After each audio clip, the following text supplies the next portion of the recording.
Thanks very much. It's wonderful to be here. It's actually pretty crazy. My room upstairs looks right down on the building I wrote my PhD dissertation in. So, when you're there working hard, you're like, what's my future going to be? And here I am, a number of years later, having the opportunity to share with you research that I've been doing now for about a year and a half. So I'm really thrilled and excited to share about Web3, but particularly about how companies can engage with Web3 and what it means for the future of enterprise strategy. So I teach executive education at Caltech. I was there last month teaching, and this was a question I asked in that course. What is the most significant value-creating innovation the world has seen? And you get a variety of answers, like the wheel, right? Or more recently, the internet and things like that. But I would argue, actually, the enterprise is probably one of the most amazing innovations. And you look at the history of the enterprise, it's quite interesting how the enterprise is able to organize resources to do amazing things. One of them is innovation, science, technology, and bring them to market. But not all firms are equally successful, right? Different firms take a combination of physical assets and tangible assets and combine them. And some firms are actually very good at figuring out how to do that. And we call those frontier firms, right? The ones that are able to assemble those most significantly. And we talk nowadays about platform companies. In fact, earlier today, we were talking about platform companies that are able to harness digital technologies to move to the frontier, and through that are able to be more productive. And then today, thinking about things like ESG as another issue that companies have to confront, and the ones that have embraced digital technologies being able to move to the frontier. The challenge, of course, is the frontier is constantly moving. Right? And so firms can't just rest on the fact they've reached the frontier. The frontier is constantly changing. And as a consequence, they need to make new bets, right? And so what I'd like to talk to you about today is about Web3, and is that the next frontier, and what does that frontier look like for the enterprise? This image is floating around in social media, and it captures this idea that the web is evolving. The first round was very simple. They call it just read. Web 2 being read-write, the ability to interact. And right now we're exploring what Web 3 constitutes. And there's lots of discussions and articles around that. And what I'm going to do today is sort of synthesize, particularly from the perspective of enterprises, what they're doing and experimenting with respect to Web 3. And a lot of it has to do with basically taking digital assets, which were very, very easy to copy. And that was a great thing because it allowed you to share and exchange information at very, very low cost.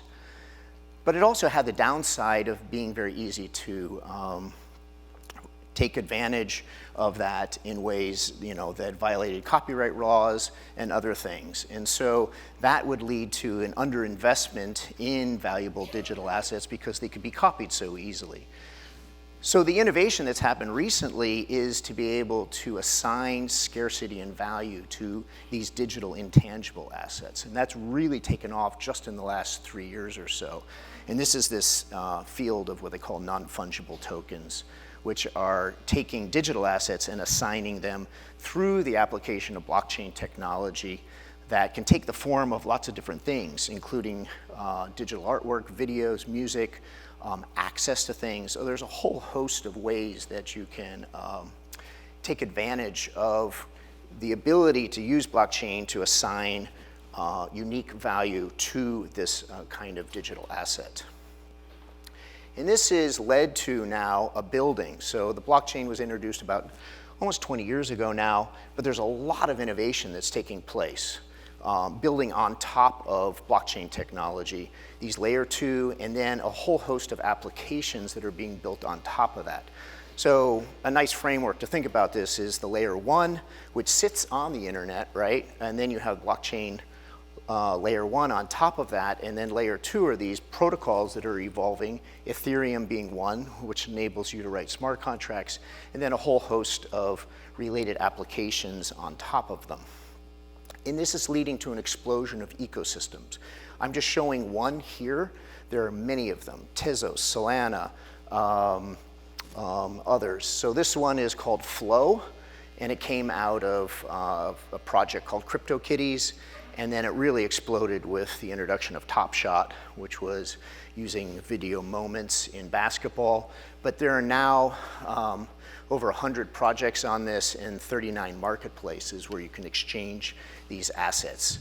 And so understanding that there's not just one blockchain and there's not just one ecosystem, there are a variety of these emerging. And each one of these have different properties and different incentives. Flow, for example, just recently announced a creator fund of $725 million to attract projects to its blockchain, and it pays them in Flow tokens, so there's a whole economy that sits around this.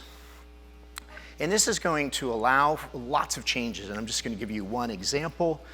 In Web 2, what companies did, and here's an example of Nike, right, is that they took what normally you would go to find out about the new Nike shoes. You'd have to go to the store, see the product, and then understand what the price was and the quantity and things of that nature.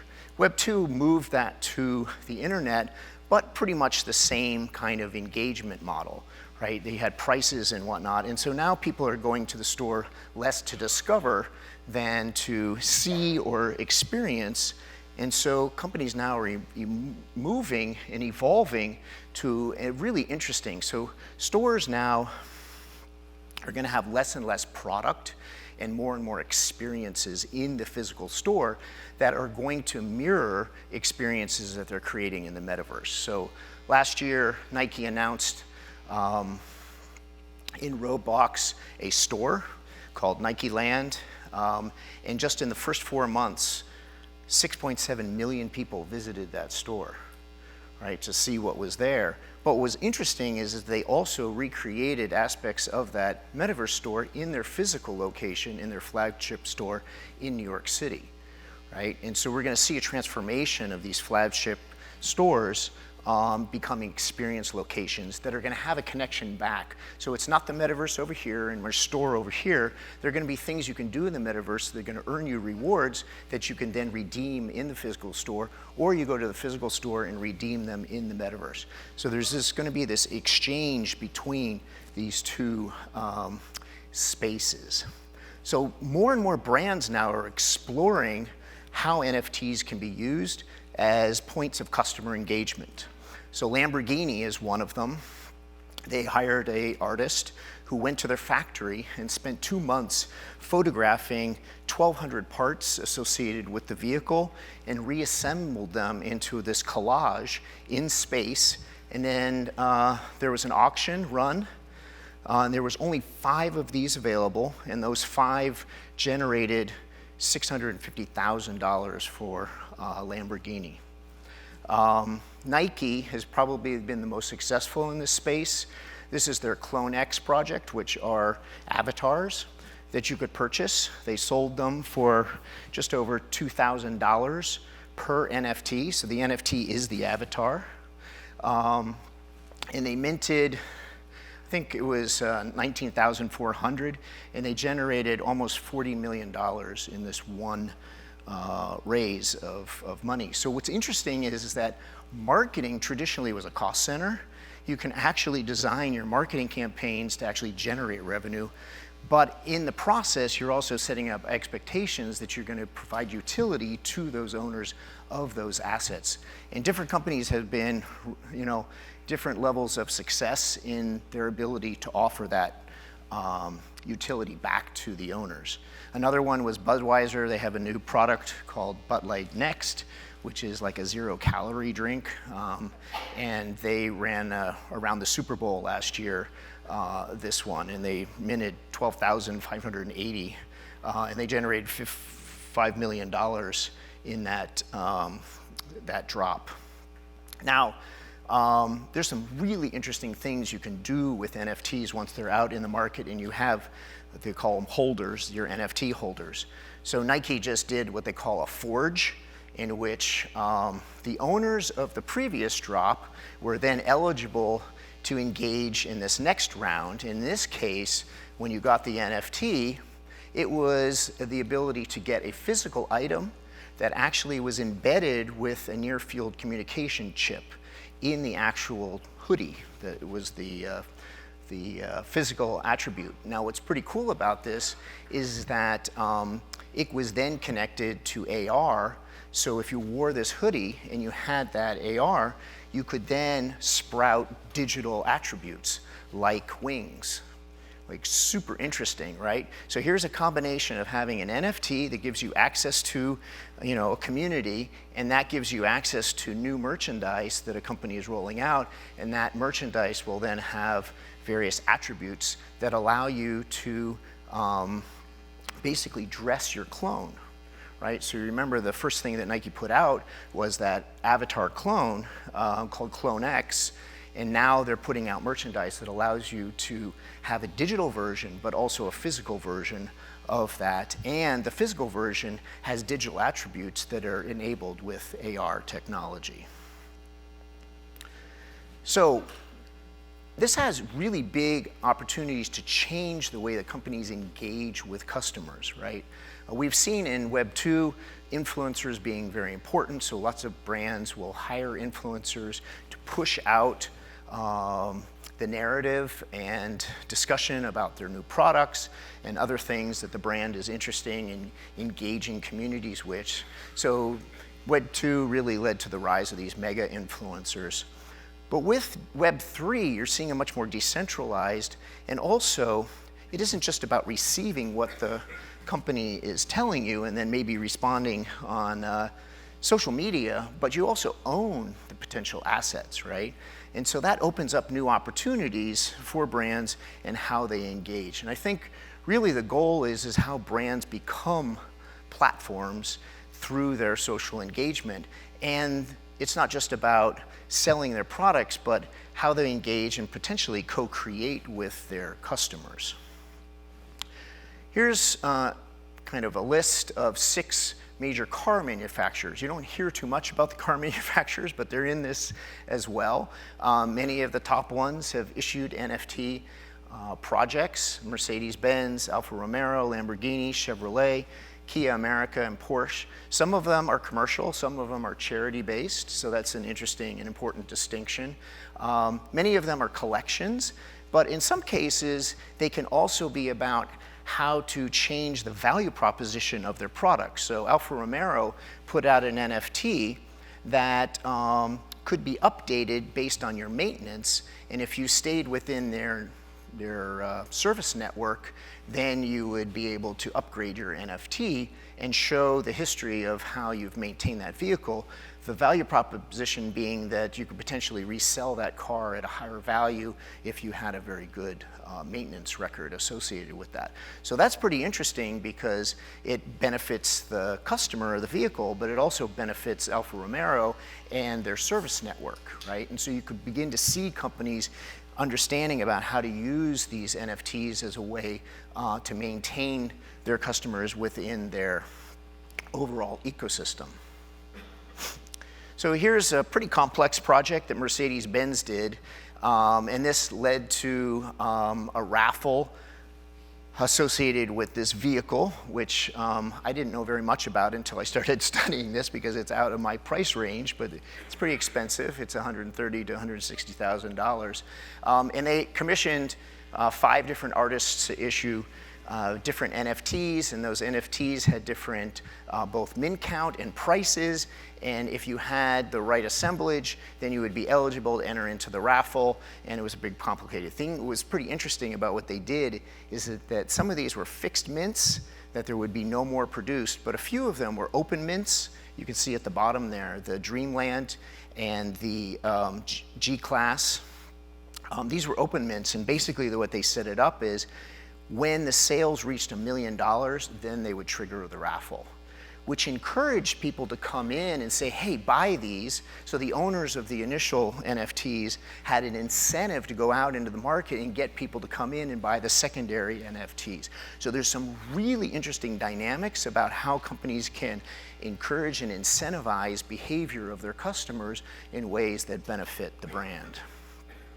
So I'm in the process right now of analyzing systematically 50 NFT collections by 15 major brands. And you can see that some of these break out as luxury and some mass market, and the way that they go out into the market differ. You have drops, tickets, and auctions as different ways of getting these NFTs out there.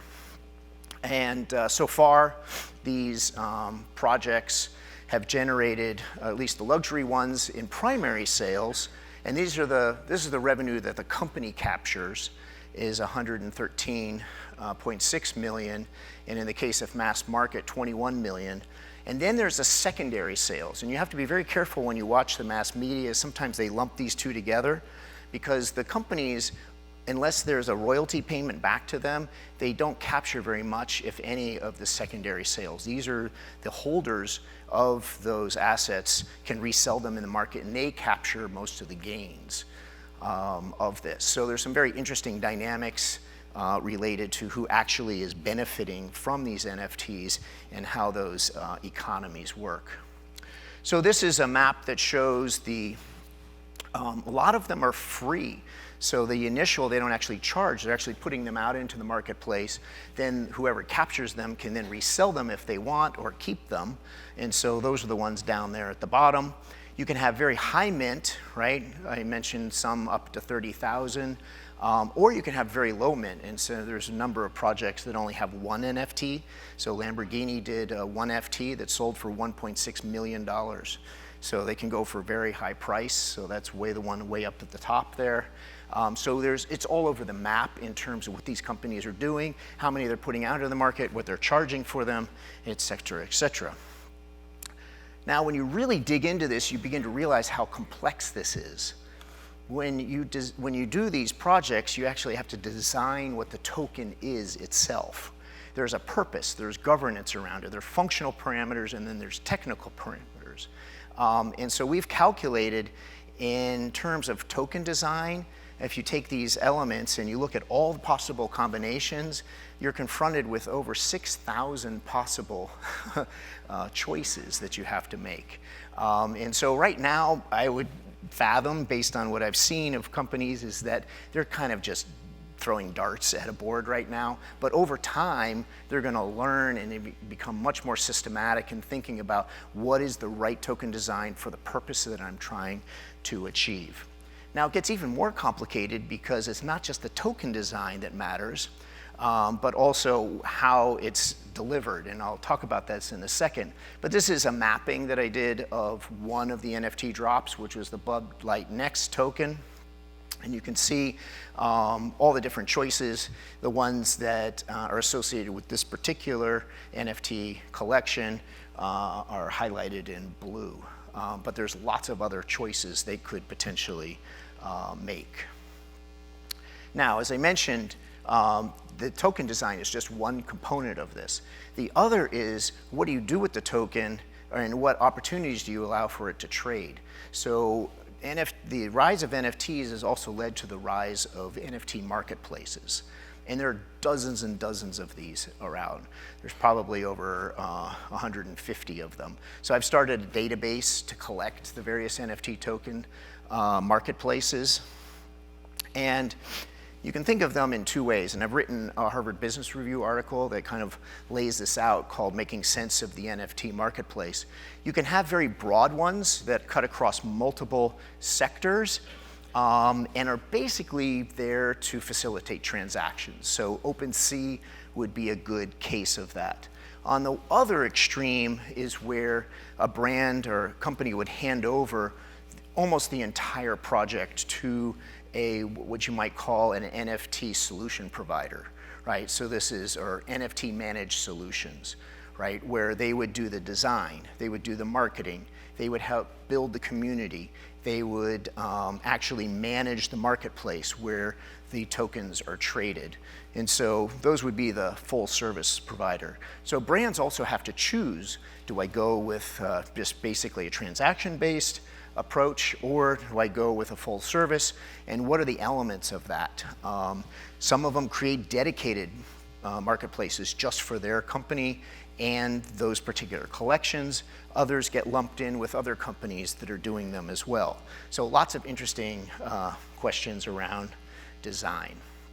So we find that when we think about Web3, we really have to think about platforms, because those are how these assets get delivered and exchanged and value is created around them. So there are the crypto exchanges, which are one type of platform. Then we have these NFT marketplaces that I just mentioned. And now we're seeing more and more of kind of these digital environments, these virtual worlds emerge as well. And they're a different kind of platform, but you do have to think of them as platforms as well. There's lots of white papers coming out from various companies. This is Citigroup's forecast for the size and scale of the metaverse in 2030, and it's amazingly high.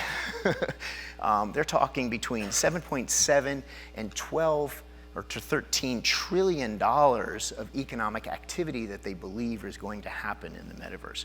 There's other companies out there with other forecasts, but I just put this out there to show this is kind of a top-down macro perspective. There's others that build it up from the bottom.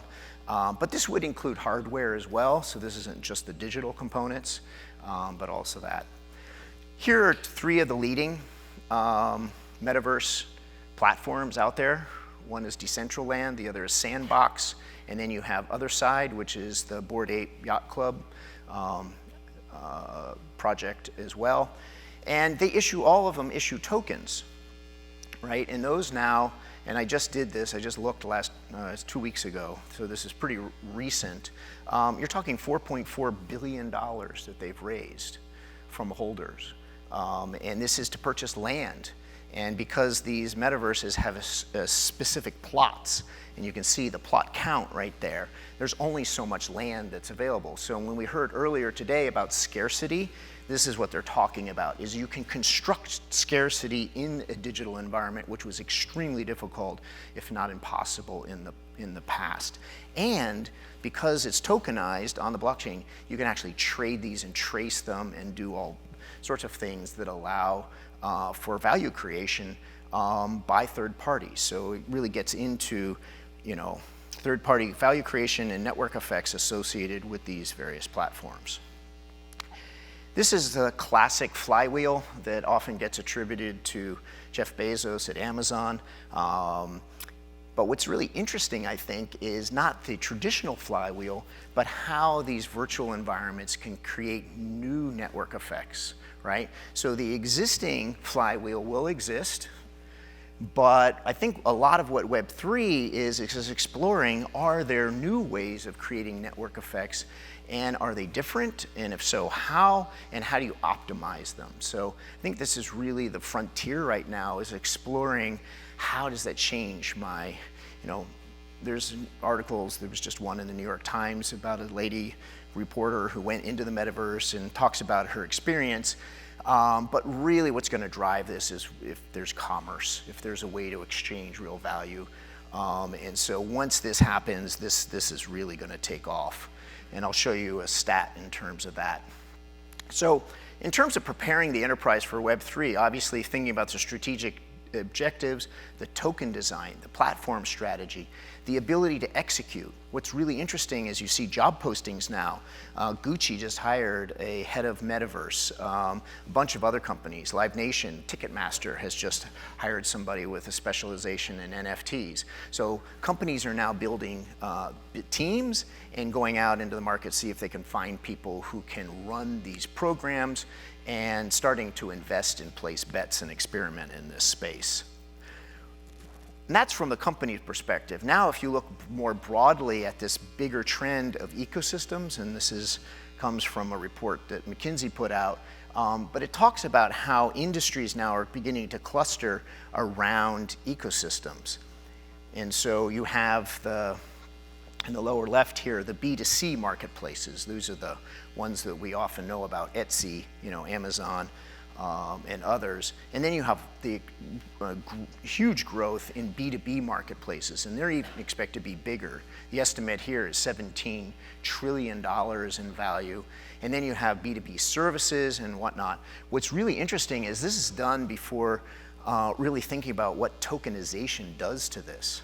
So you can think about an ecosystem strategy for firms with tokenization. Suddenly these ecosystems actually may be further enhanced, and the strategic advantage of how you orchestrate your ecosystem could be enhanced through this. So I think this is totally new. I think people get the ecosystem strategy stuff, but how Web3 and tokenization will affect it, I think, is still being explored.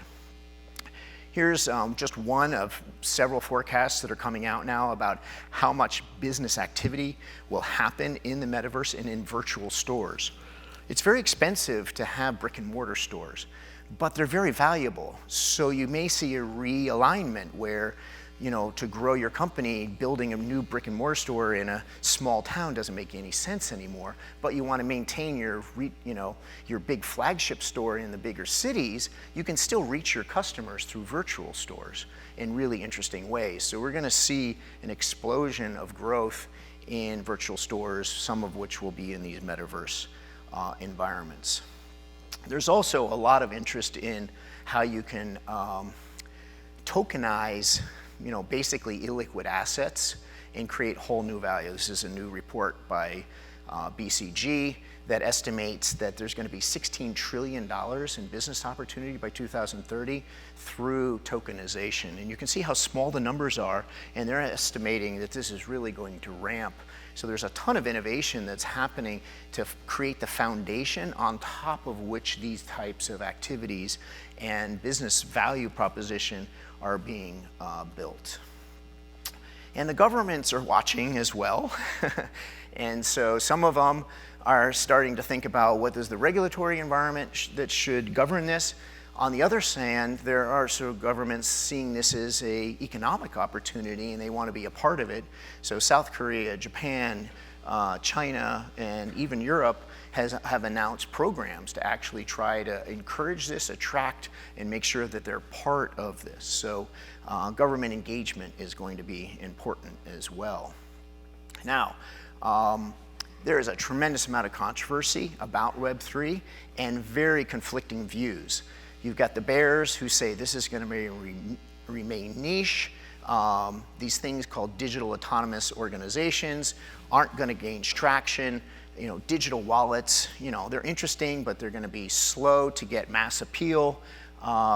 There's a bunch of scams and everything you can imagine that you don't want to imagine happens in these spaces. And the opportunities for real breakthrough innovations are few.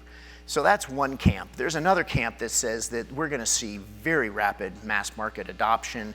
Decentralization is a wave of the future. We're going to see a very, very rapid uptake of digital wallets, which enables this to happen.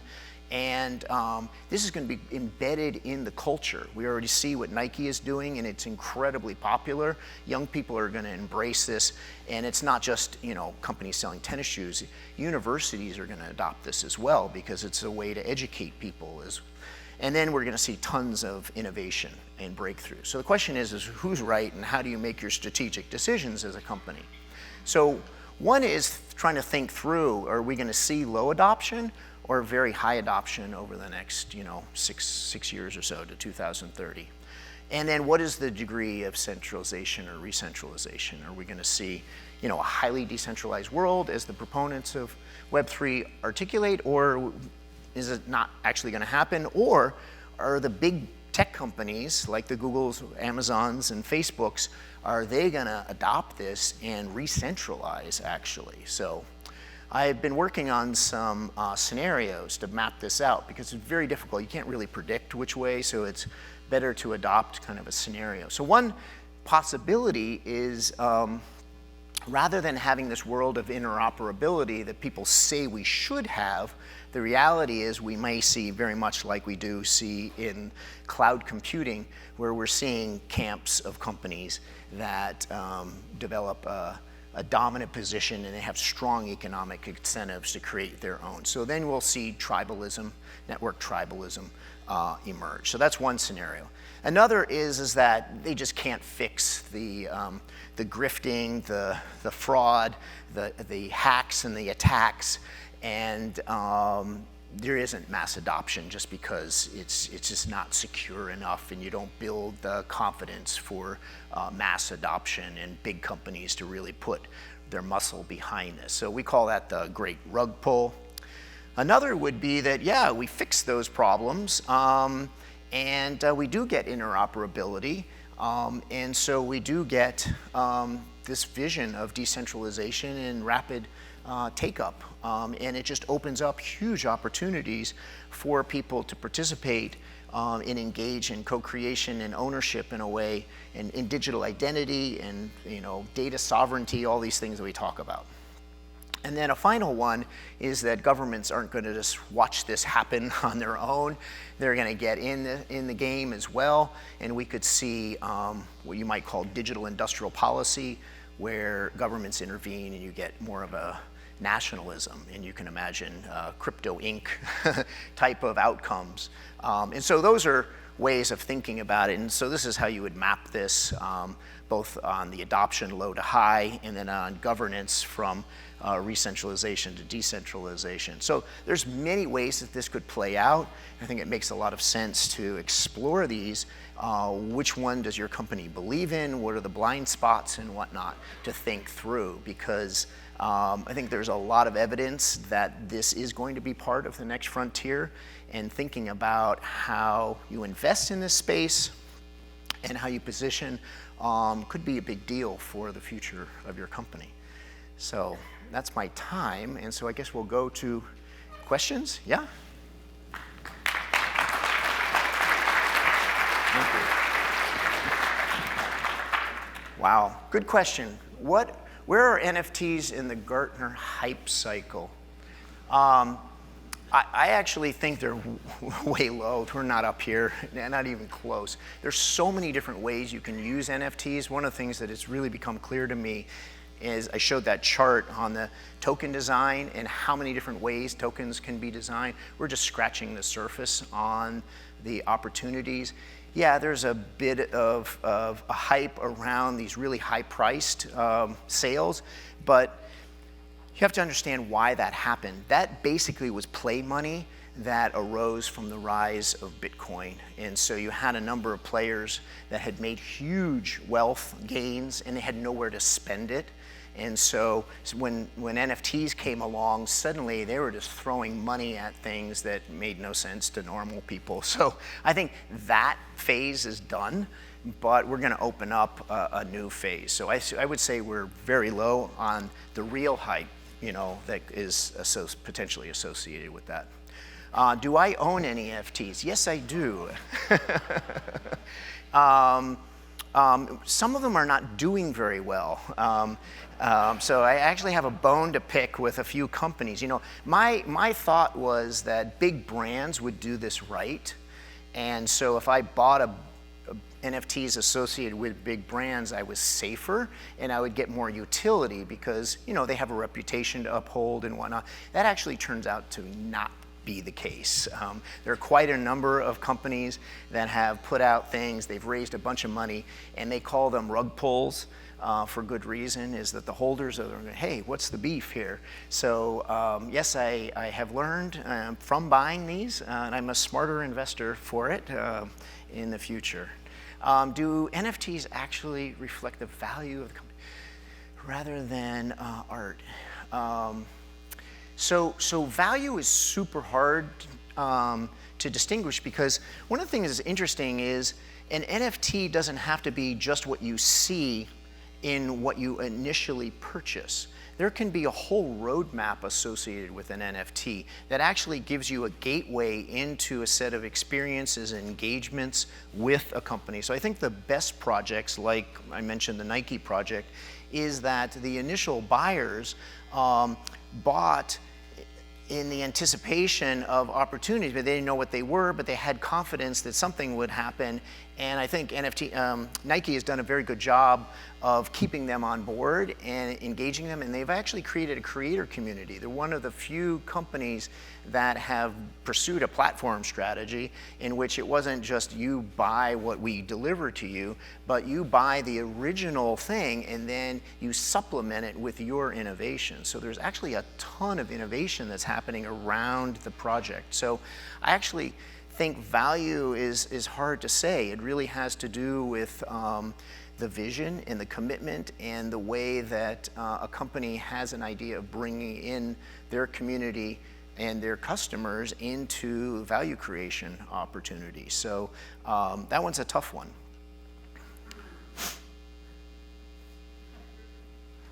Oh, actually, Tamagotchi, I actually started an NFT project.